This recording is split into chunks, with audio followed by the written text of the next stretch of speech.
दूल्हा नाचते गाते बारातियों के साथ गया था दुल्हन लेने के लिए, लेकिन वेन्यू पर पहुंचा ना तो शादी की सजावट थी, ना मंडप था और ना ही दुल्हन थी। पहले लगा कि गलत एड्रेस पर आ गए हैं, लेकिन जैसे ही सच मालूम हुआ लोगों के होश उड़ गए। ये समझिए कि पैर तले से जमीन खिसक गई। ये पूरा मामला पंजाब के अमृतसर के सुल्तान बिंडी गांव से सामने आया है। इसी गांव के लोग मोगा पहुंचे थे। दूल्हा 40 से 45 बारातियों के साथ में पहुंचा था शादी करने के लिए, दुल्हन लेने के लिए। बताया जा रहा है कि एक रिश्तेदार के जरिए ये रिश्ता हुआ था और बताया गया था कि लड़की यूके में रहती है। अब दोनों के बीच में बातचीत भी होती थी। ऐसा नहीं है कि सिर्फ रिश्ता हुआ और सीधे शादी वाले दिन ये पहुंच गए तो बड़ा धक्का लगा है। लड़का लड़की की आपस में चैट होती थी, कॉल होती थी, यहाँ तक कि वीडियो कॉल भी होती थी और लड़का बड़ा खुश था इस शादी को लेकर। और जब पहुंचा वेन्यू पर तो उसकी आंखें फटी की फटी रह गई।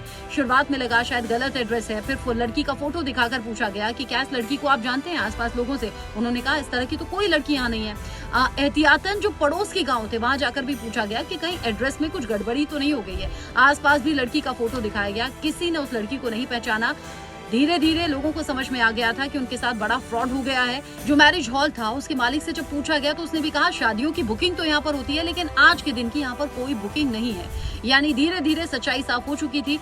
लोग समझ चुके थे कि उनके साथ बड़ा स्कैम हो गया है। पुलिस तक भी मामला पहुंचा। आपको याद होगा कुछ महीने पहले भी मोगा से ही इस तरह का केस सामने आया था, जहां पर बारात पहुंच गई थी लेकिन लड़की का कुछ पता नहीं था, सब कुछ फ्रॉड निकला और एक बार फिर से ऐसा हुआ है। परिवार वाले कह रहे हैं इस मामले की इन्वेस्टिगेशन होनी चाहिए। जैसे उनकी फीलिंग्स हर्ट हुई है ऐसे किसी और की भी हो सकती है और अब पड़ताल हो रही है उस रिश्तेदार की भी जिसके थ्रू ये रिश्ता हुआ है।